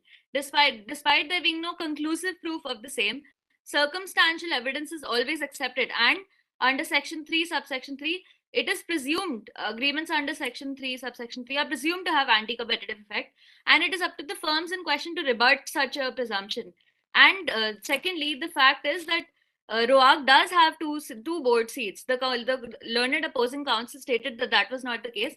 With regards to this, the council would like to request your honors to refer to paragraph 7, which the last two lines state, ROAC is a minority shareholder of Gen Z, holding 9.5% of its shareholding, along with a board seat. So ROAC does own a board seat.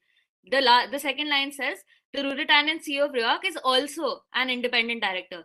Therefore, there are two seats in question, and therefore, ROAC exercises considerable control and decisive influence over Brillant, over Gen Z. All these developments are not you understand that the developments later, one can understand after an arrangement, there is an intention to enter into cartelization. These are all already existing arrangements, therefore they should not make a difference. And also, how do you get an advocate to give his notice in client to say that he wants a lawyer to be present if you go there at 12 o'clock at midnight, right? Midnight knocks. Yeah. Your Honor, with regard to the last question, firstly, there is the fact that the raid was conducted at 12 o'clock. The Director General does have the power to summon any person on oath. Not Director General. The Competition Commission and CCI authorized personals. CCI authorized personals. With regards to this, section 36 gives this power to the Competition Commission, and in regards to this, even the in-house counsel could have been summoned, and the in-house counsel could have provided for the letter before the proceedings of the dawn raid and deposition. So 12 o'clock, whether the counsel will be at home or in his firm. Yes, Your Honor. They have the power to do so, and it has been I'm just asking a natural justice question. At the 12 o'clock in the midnight, suppose you are an advocate, where will you be? You will be in your firm or in your house. And where is the question of signing a wakalat and wakalatnama and other things? Where is the question of natural justice? Impossible conditions are being imposed on the appellant. That is what we seek clarification. Thank you. Thank you very much. Your time is up. Thank you very much. Thank you. Thank you for all the participants, 4 participants. Thank you very much. Thank you to both the teams for putting forth their arguments. The teams may please proceed to ask from the honorable judges for any feedback